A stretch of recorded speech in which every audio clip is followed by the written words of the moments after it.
Nat, and it's been a while since we've had a video, so I thought today I would do for you a little video, and this one is going to be about self-empowerment versus surrendering to receiving support.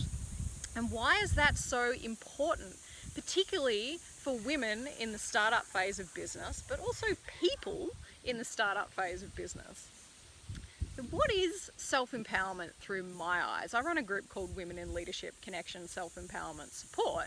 What is the self-empowerment bit really about?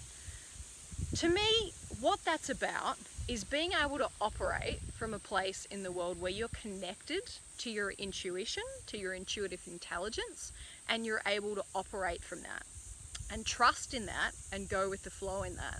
But it's also about, in the startup phase of business, we've got to make this transition from like the worker bee mindset that we might have spent a lot of time in our life in, to the CEO mindset. We're becoming the CEO of our own business. And there's a huge internal mind shift that has to happen around that. A CEO has to make all the calls for themselves. They have to make a lot of decisions. They have to organize resources. You're stepping up and putting yourself out there in the world as the representative of yourself, right?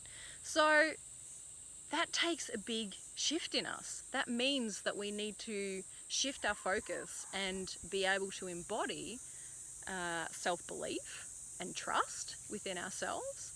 It means we need to find that confidence within ourselves to be able to put ourselves forward. And it also means being able to find that emotional resilience within us. Because particularly for us in service-based businesses in the wellness world, when we have something from our story that, you know, we want to share and offer to the world, that often means that we've been through a lot too, right? So there will legitimately be things that we need to look at and heal in amongst that, and they require some of our attention, and they also require some attention and some management when we're on a public stage sharing about them, right? So emotional resilience is a little bit about that. It's about how we manage the process personally and how we manage it on stage, but it's also about having the bandwidth available within ourselves to be able to build a business, because it does take a lot of energy to build a business.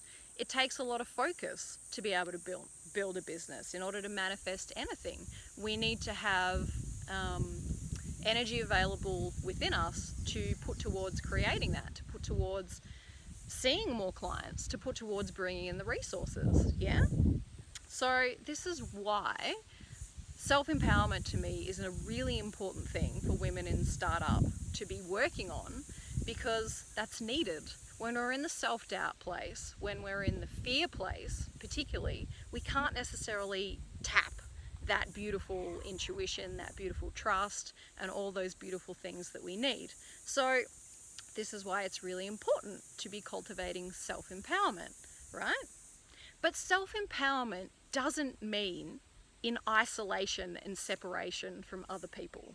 Not for a second. Because in order to be able to have more bandwidth to build our businesses, in order to be able to expand our businesses and see more people and work on a bigger scale, we need support, right?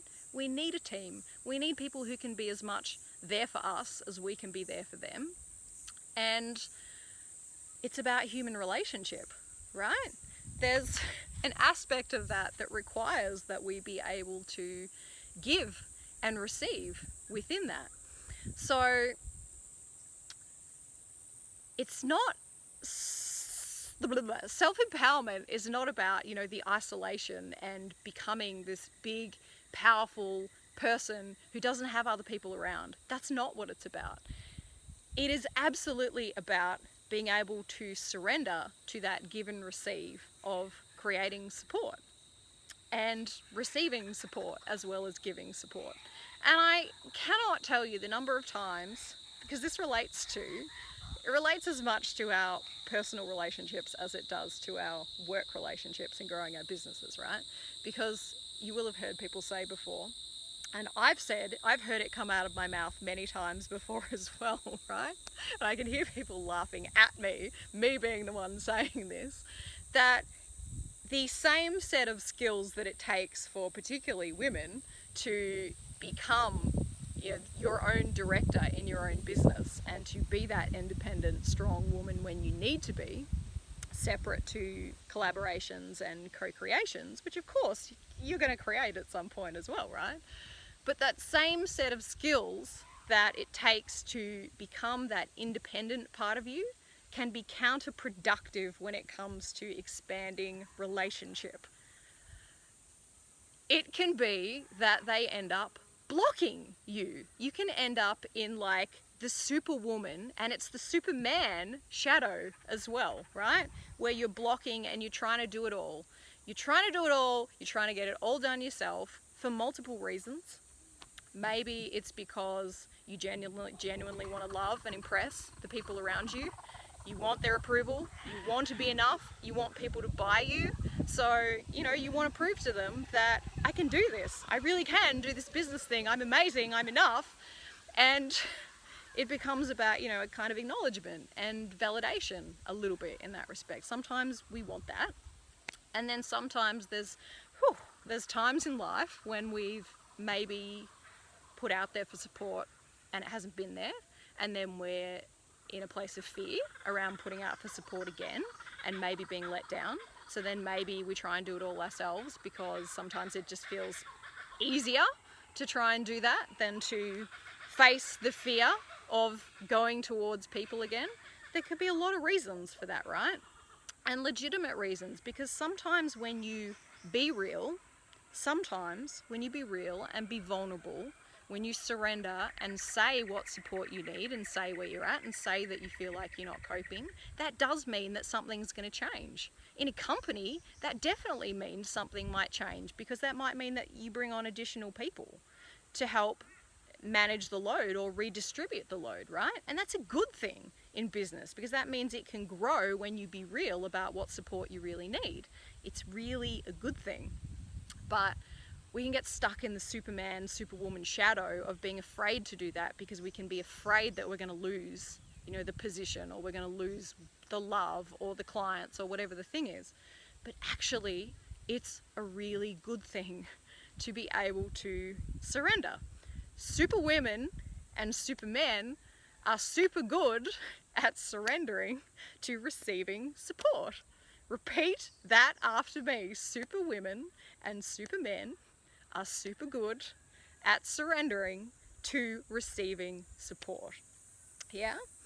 So that's why the surrender part is just as important for human relationships, as well as, you know, business relationships, as well as dating relationships, because that's all about that give and receive as well, right? In romantic relationships, everybody wants like a two-way dynamic, that you can both be all of yourselves within that and bring wholeness to it. It's important for that. That's true as well. But in our business relationships, it's also important, the surrender bit, so as we can give, receive, get the support that we need, and grow and expand in the world as we need to. Does all of that make sense? I would love to hear your thoughts on that, on the whole self-empowerment versus surrender bit. Feel free to share. And if you have had some recent experiences as well, or there's some stories that you'd like to share around that, please feel free to do so below. I would love to hear. And that's it for me for today, people. I'm Nat Ferrier, women's leadership expert, creator of the Women in Leadership Connection self-empowerment support community, which I hope this has helped you understand my motivations behind running that a little better as well. And yeah, what else? That's it for me for today, people. Thank you so much for watching. Until next time, have fun, take care, bye.